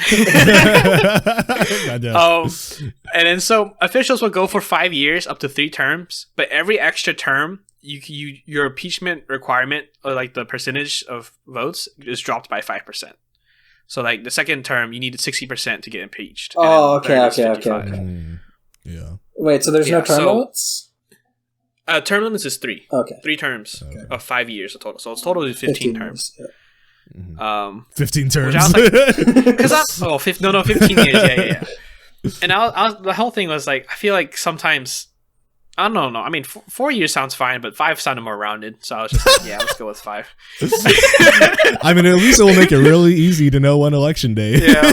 I was like, 2 years is too little. And then it's like for some things in governments to change, you need time. This is unrelated. Sorry, I'm gonna derail us a little bit here, but I forget when this came up, but Markiplier had such a funny idea for how he would run like a presidential type thing, and his idea was like, at the end of your presidency, you get publicly executed. and because of this, the only people who will apply to become president are people who really, really care, because there's nothing to gain. There's no financial incentive. That's not entirely true. What if they're suffering from a terminal disease and they want to watch the world burn? Just watch the world. I mean, people still have to elect them, so this would have to be someone in that situation who also happens to be really good at talking. You absolutely, but. Well, I mean, as a comedic concept, it's hilarious. I don't think it would actually work, but you bamboozled the whole country to voting for you. Yeah, just after the election, instead of like the presidential, like what is it, like when they switch places or whatever, and they like hand off like the White House thing. Like instead of that, the previous president just gets a fucking axe. Yeah, the new president has to execute the old one. Thank you. Yeah, exactly. He gets like the axe, and he's like, "Thank you for your service. I'll take it over for now." Holy shit. That's actually pretty interesting. You know what I'd do? I'd spend 4 years making the best possible policies, trying to move the country forward. If I do an ideal job, like I'm imagining, right? Like on my execution day, like both sides are finally together and like, he wasn't such a bad president after all. And then I'm like, as my final act, I'm taking you bitches with me, and I just press the nuke button. Everyone goes. If this was the system that was implemented from the beginning of our country, you know how like George Washington was like, we have to set the precedent of like 4 years, so everyone was like, come back, we want you to. And he's like, no, like if I do, then we're setting a bad precedent. So it's like he's the first one that gets executed. Everyone's like, no, don't execute him. He's so good. And George Washington's like, if you don't execute me, this country will fall apart. Kill me. Do it. Do it now. All right, sorry. Go on. So some like, I just jotted down some shit, so it's not perfectly organized. Some societal things I was like, the road's got to be bricked up, and transactions will be written. I want to promote that kind of shit. I was like, one other thought: credit won't be implemented until the lower class is at a stable point of never struggling for necessities. When is that? Because that's difficult. Yeah, that's a big ask. Hey, I'm not asking for everyone I conquer to like me. Luxuries will be taxed, while necessities will not be. Rule by fear. We're back. You can't escape. I'm not asking. I said I'm not asking them. Yeah. I'm not doing that shit.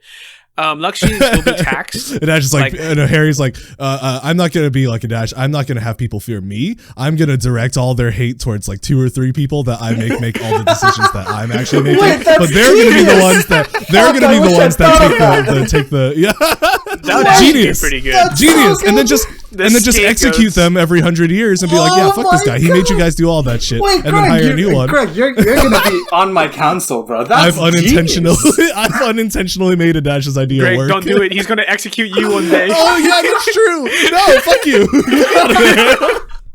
He's gonna be like, he made you all do this. It was his plan. He manipulated you all. I'll be the conspiracy dude. Oh, that's actually great. So I have my military like go in. Oh no. I have them like do the Thanos protocol, right?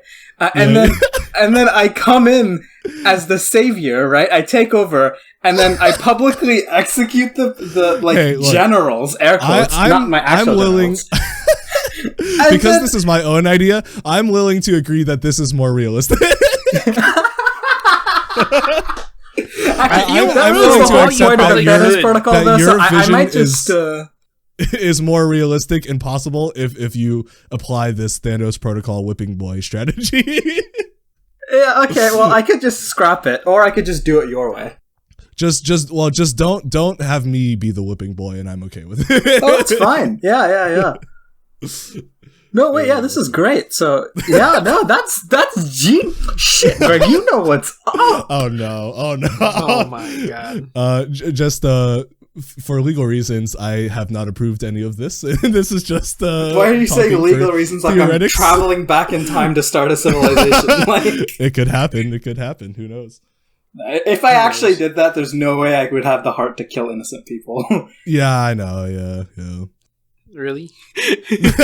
well, I was gonna say like, my entire thing ends with me being like, oh yeah, and now that we've like have a utopia and stuff, it's like obviously I don't rule the whole world, so I'll stop until we get to a nuclear deterrent, at which point I immediately nuke Paris and nothing else. What the fuck?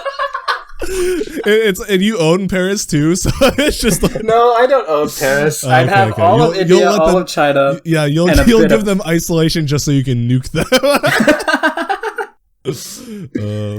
I was gonna say, it's like I do think it's funny because I feel like in these situations, I think my vision is probably the most like I would actually do that in that situation if I was immortal. I think Aadharsh's, I think you could maintain it for a decent amount of time. I don't know if I believe 2,000 years, but I think you could actually get pretty far with your ideas because it's not like they're like from the ground up bad in my opinion. I actually agree with the things you were saying with like that does support a civilization for a long time. So I think you would be able to go for a pretty decent amount of time. I think Harry, I think you would give up pretty fast. Not gonna lie.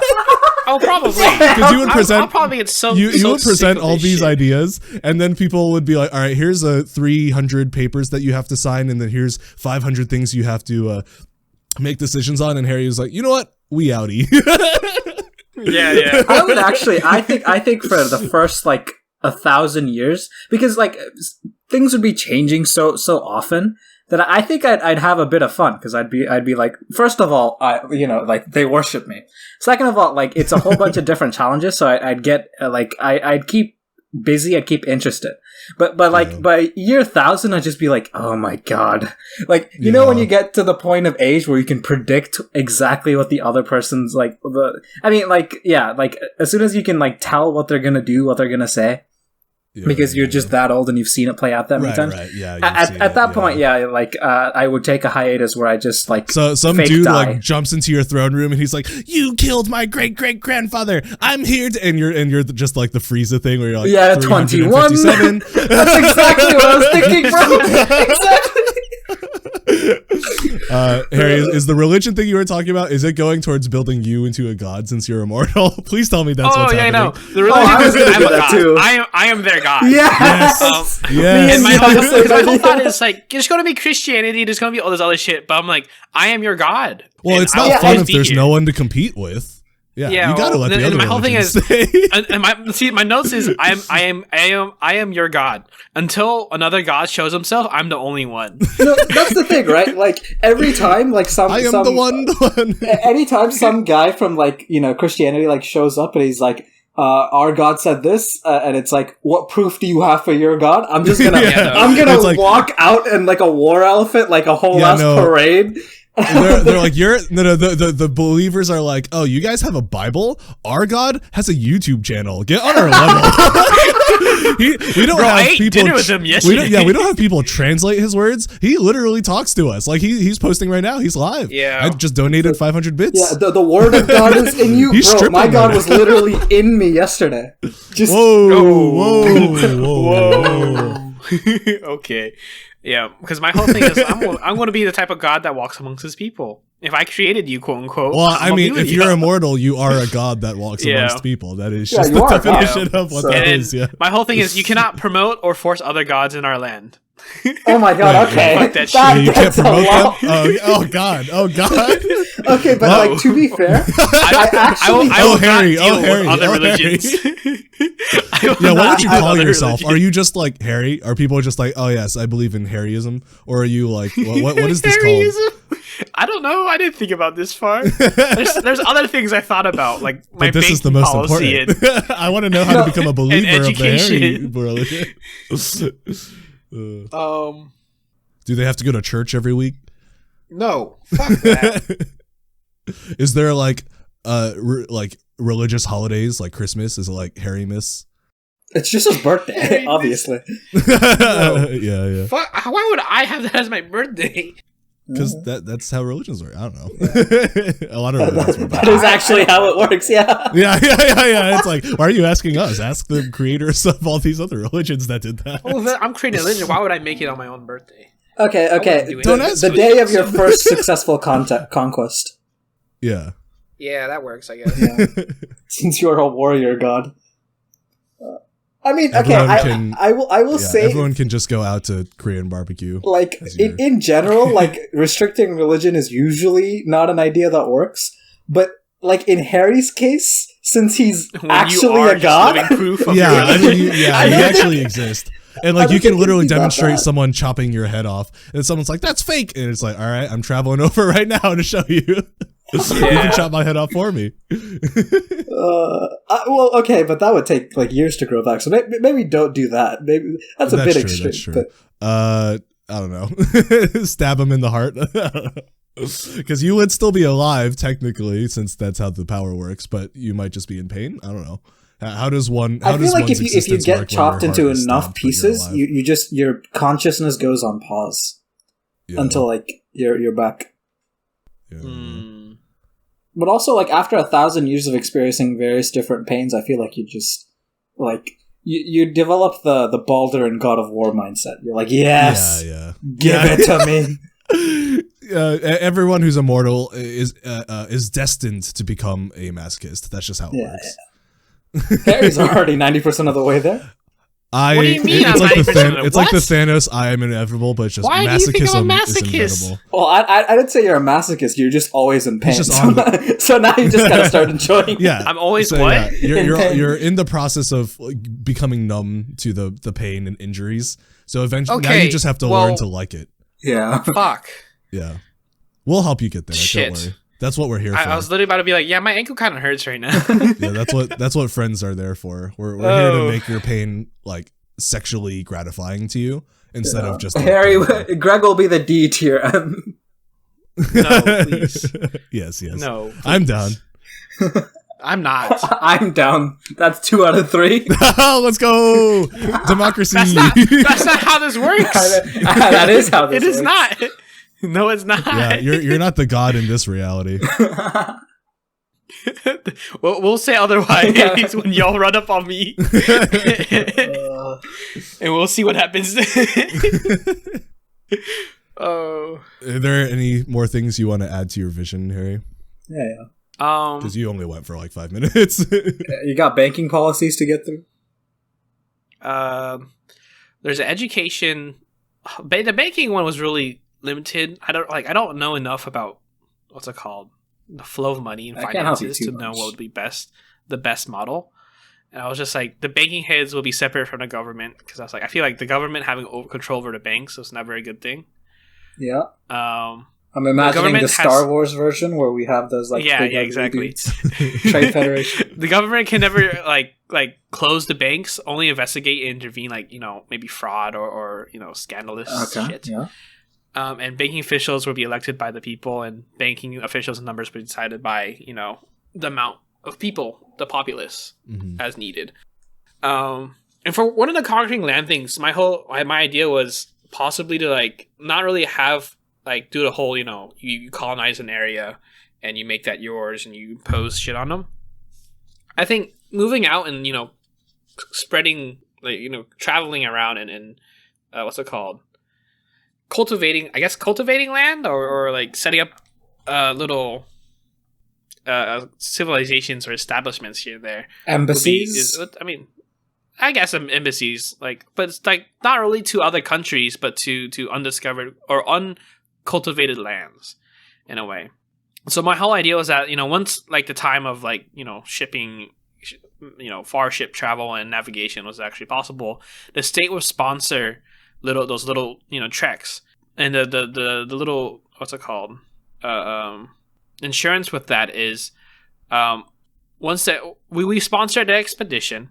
Until they pay us back for all the expenses of the expedition, they are under our rule. Once they pay us back, they're free to do whatever the fuck they want. Okay. And so my thought was no interest on the colony. What's it called? The expedition will be happen because they can't pay us back yet until they actually can start making payments, or 2 years.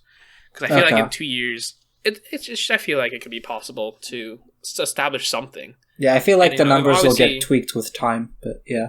Yeah, and with time, if there's issues or hardships, then we can extend a little bit, be a little generous with it. Yeah, that was. I wrote a lot of bullshit down. Now I'm looking at it, I'm like, wow, there's no point to all of this. I wasted my time writing all of this. Yeah, okay. So I'll also like quickly, because we have a little bit of time, I'll speedrun like the rest.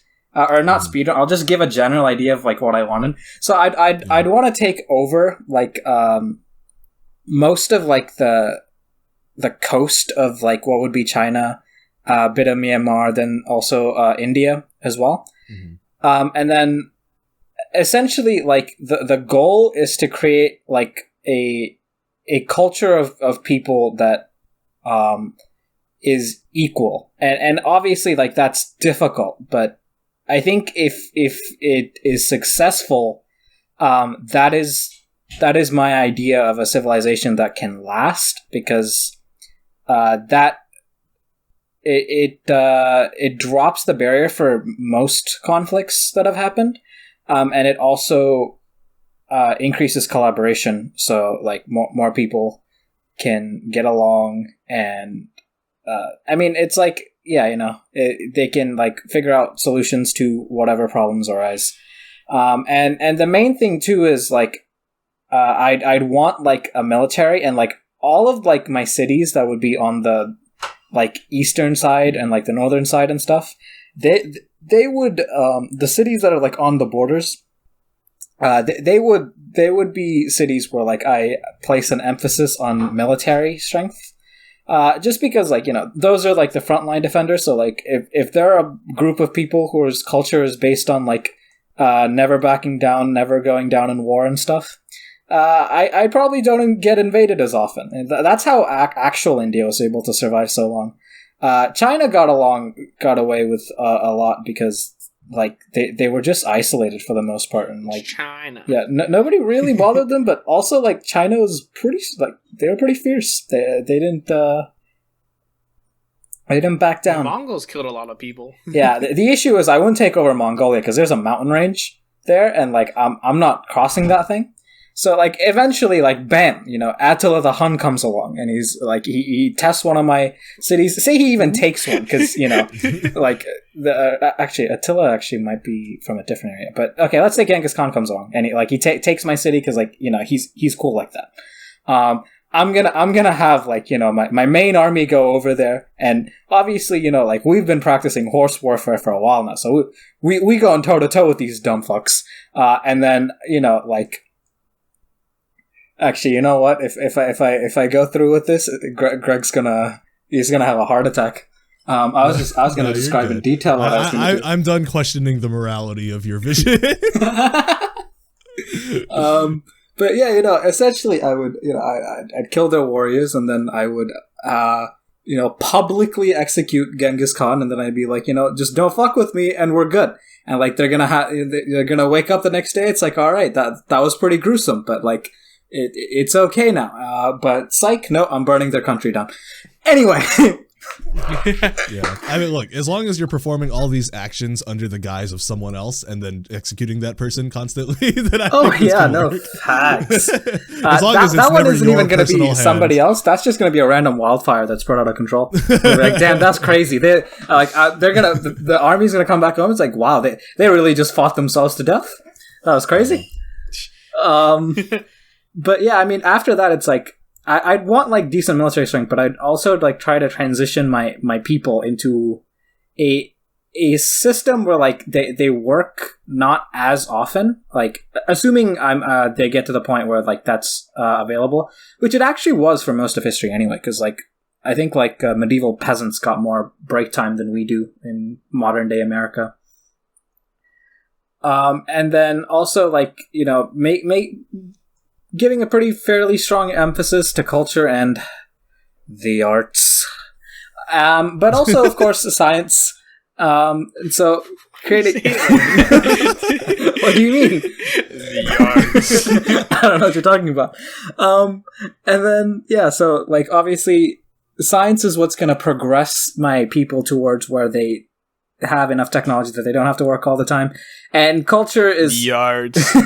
And culture and the arts is what's gonna... keep them entertained. Yeah, keep them entertained. Like, because if they, don't have work to do, they obviously need other things to do. So things like music, painting, literature, and other things...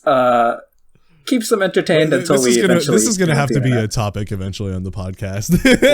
Art. I will say, I don't like to admit it, but I had this argument a long time ago with somebody I used to be close to, and she did somewhat change my mind. I do see the point of art, but like just actual like painting, like canvas art, I don't know. I can't do it. But like the rest, it's like you can express yourself with the colors. Yeah, they can. I don't care. I look at it for 3 seconds, and it's like if it's a good ass. Yeah, I still only would look at that for like 3 seconds. I'm like, oh, that's a nice ass, and then I just move on. Like I don't care. You don't just sit there hypnotized. No. I think that's just you, Harry. I think that's just you. Okay. I'm sorry. Fair enough. Yeah. But yeah, anyway, once they get to a point where I think they're decently the way I do. I think that's a side of art, you could say. Yeah. Once they get to the point where I think they're self-sustaining, I'm just gonna fake my own death and travel the world like Greg. That actually was my plan, by the way, even before like Greg said it. Like I was like, there's no way I carry this on just perpetually. So at some point, like once I get bored, I'm just gonna. I don't know about the funding people thing is actually a very interesting thing. I didn't think about that. Yeah. I probably would be able to because I'd have like 80 separate bank accounts with $1 billion in them. Yeah, I do think we need to conclude. But I'll just say, like, I think from a realistic perspective, I think yours is possible with like techniques like I mentioned, but there's probably others you could also think of that would also help make it less likely for you to be revolted against or hated.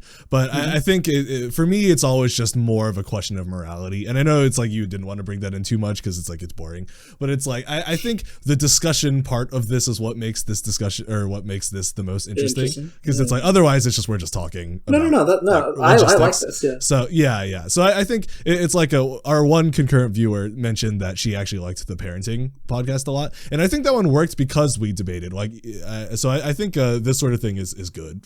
I actually think that was the most heated debate we've had. yeah. But on podcast, the arts was pretty debated. We didn't debate that. Aadharsh just said the arts. You said 2B's ass, and then we moved on. There was no debate. That was the point. Yeah. Is there anything else you want to say, Harry? Okay, let's say you actually like you were thrust into a position of like power. Yeah, like would you just find and say it's a you know say it's like, have you guys seen, you wouldn't have seen, do you know the like concept of designated survivor?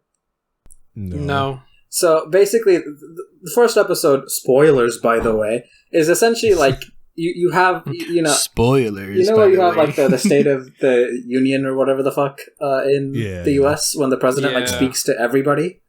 So while that's happening, in this version of the show, I don't actually know if this is real in actual American government. I doubt it is. But in this version of the show, they have a quote-unquote designated survivor, which is just a random like House of Representative or like some guy in the chain of like command. So that like, you know, just in case a bunch of people die during the State of the Union, like this guy becomes president.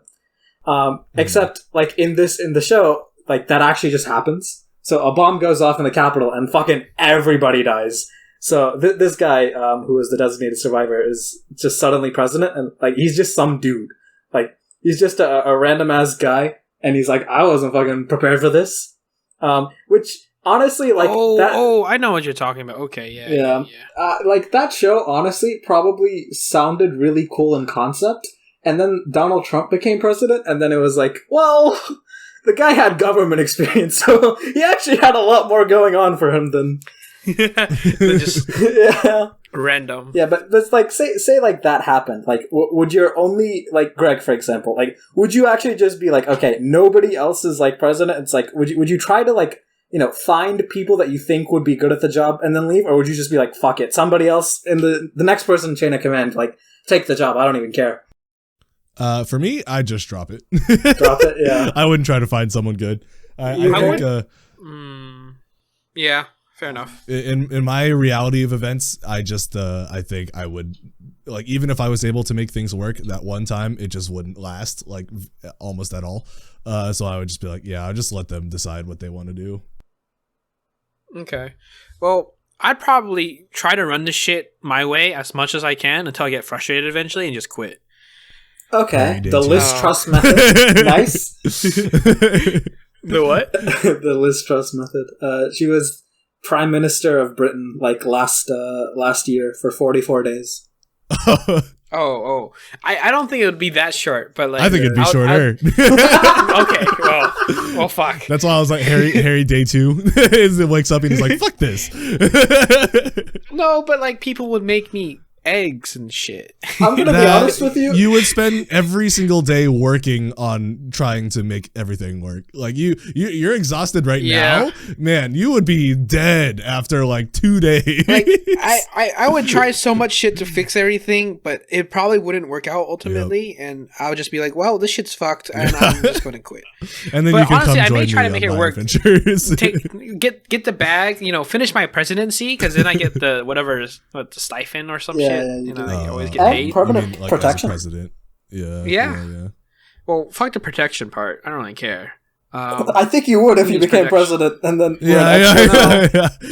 No, I still wouldn't care. You think I value my life? Okay, but Harry, consider extent, the fact that people that want the information you have may not just go after you. Yeah. That's why I have a cyanide tooth. So other people can bite it and go with you? I don't understand. All right. Well, let's wrap that up here. Yeah. Okay. I actually think this for was the a pretty record, good episode. I would take over, and I would do my best to run it for 4 years. Yeah. I think we all need No one fucking asked. Okay, thank you. As always, thank you so much for dropping in and listening to us debate today. We should change our name to Debatable for season 2. Oh my god! You can find us. I actually think that would work. What if we change the format? Second. Well, the problem is we don't we're not debate having all the debates. time. So we're it's just debates. sometimes. We have some episodes that we debate, but the next topic, abortion rights. Yeah, no, but that wouldn't be a debate. We would all just be like, yeah. I mean, if needed, I can just go on the other side. It's fine, and I will argue passionately. Yeah, you'll just be like, oh no, you're right. You can find us on youtube.com/@thederailledpodcast. That's youtube.com/@thederailledpodcast with a new episode every Tuesday. Hit the subscribe button if you want to catch future episodes, and also hit the like button. This has been Derailed, and we will see you next time. Deuces. Deuces. Oh, toodles. I'm getting them mixed up.